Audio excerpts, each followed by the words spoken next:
Welcome to Alabama Short Stories, when you're a little behind on your Alabama history. I'm your host, Sean Wright. Alabama is lucky to have its share of astronauts who were born in Alabama or lived here for a time. Henry Hartsfield, James Voss, Mae Jemison, Catherine Heyer, and Catherine Thornton are some who were born here. There are more who have lived here in Alabama, specifically Huntsville, while working for NASA and preparing for missions. There's a chance you could have run into an astronaut in Alabama. It's a slim chance, but still a possibility. There's a better chance you ran into a monkey-naut if you lived in Alabama. I met my first and only monkey-naut at the U.S. Space and Rocket Center in Huntsville on my many trips to the center in the 1970s. My grandparents lived in Decatur, a short drive from Huntsville, and the Space and Rocket Center was a great thing to do while I was there. My elementary school class also took a class trip there. Now, growing up in Birmingham, it seems that most schools did the school trip trifecta of the state capitol in Montgomery, Moundville in Tuscaloosa, and it wouldn't have been complete without a trip to the U.S. Space and Rocket Center in Huntsville. But back to my brush with fame. On my many trips to the Space and Rocket Center, I would visit with Miss Baker, who lived in a glass-enclosed display amongst the space hardware and science exhibits. The first time I saw her, she'd been in retirement for over a decade. At the beginnings of the space programs in the United States and the Soviet Union, animals were used as test subjects to find out the effects of spaceflight and weightlessness before they sent humans into space. In 1947, fruit flies were sent into space on a recovered V-1 rocket to study the effects of radiation. The first mouse went into space in 1950, and many tortoises, frogs, spiders, fish, nematodes, and tardigrades have made the flight over the decades. The Soviet Union sent some dogs into space. The best known was Laika in 1957, who died just 5 hours into the flight. Monkeys had flown as early as 1948. For over a decade, those flights failed, and later, apes had flown successfully. Miss Baker and her flight companion Abel were two of the most notable monkeys to fly. Abel was a 7-pound rhesus monkey born in Independence, Kansas. Now, officials stressed his place of birth because rhesus monkeys are revered by some people in India. They wanted to make sure that everyone knew Abel did not come from India. Baker, better known as Miss Baker, was a 1-pound squirrel monkey. Now, Miss Baker was born in Peru in 1958 and was purchased by NASA from a Miami pet store along with other monkey-naut candidates. The United States had flown monkeys and mice by Araby rockets to heights below the edge of space beginning in 1951.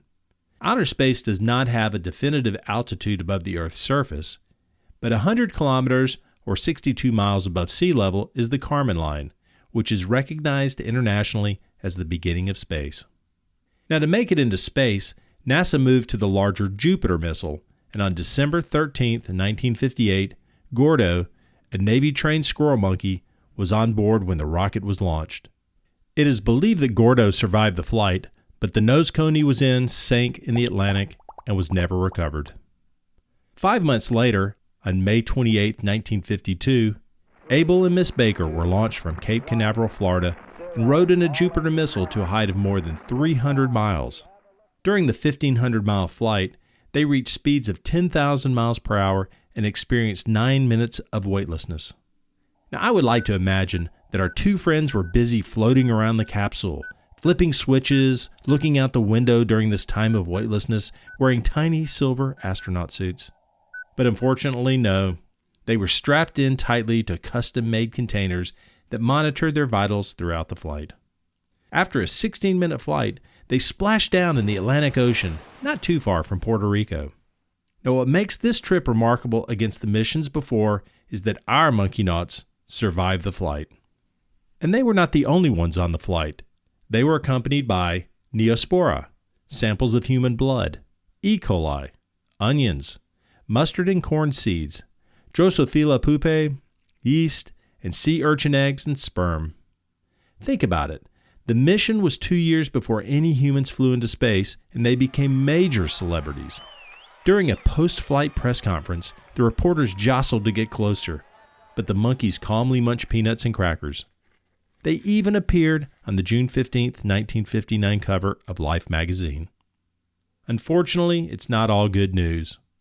4 days after the flight, Abel died from a reaction to anesthesia while they were removing electrodes used to track vitals. Miss Baker went to live at Pensacola Naval Air Station.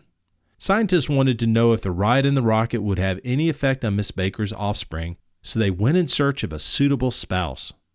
They found one in a monkey they called Big George. They married in 1962. Now, wouldn't you have just called him a mate? Why would you need to have a wedding? Well, a keeper was determined that they should not live together in sin while on public display. Miss Baker's popularity was consistent over the years. She appeared on over 20 network shows, including Mike Douglas, Good Morning America, and The Dinah Shore Show. In 1970, the U.S. Space and Rocket Center opened in Huntsville, Alabama. The center was opened just after the Apollo 12 moon landing, while interest in the space program was at its peak. The museum has over 1,500 artifacts, including a Saturn V rocket. The center was about to get the only living space artifact. In 1971, Miss Baker and husband Big George made the move to Alabama. She would receive between 100 and 150 letters every day from children around the world. Now, on January 8, 1979, Big George died.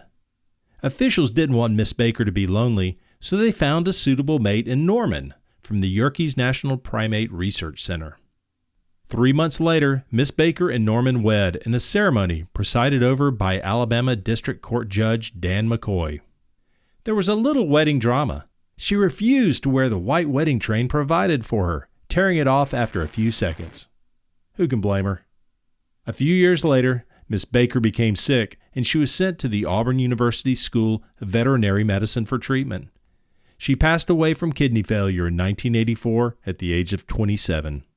Norman moved back to live the rest of his life at the Yerkes National Primate Research Center.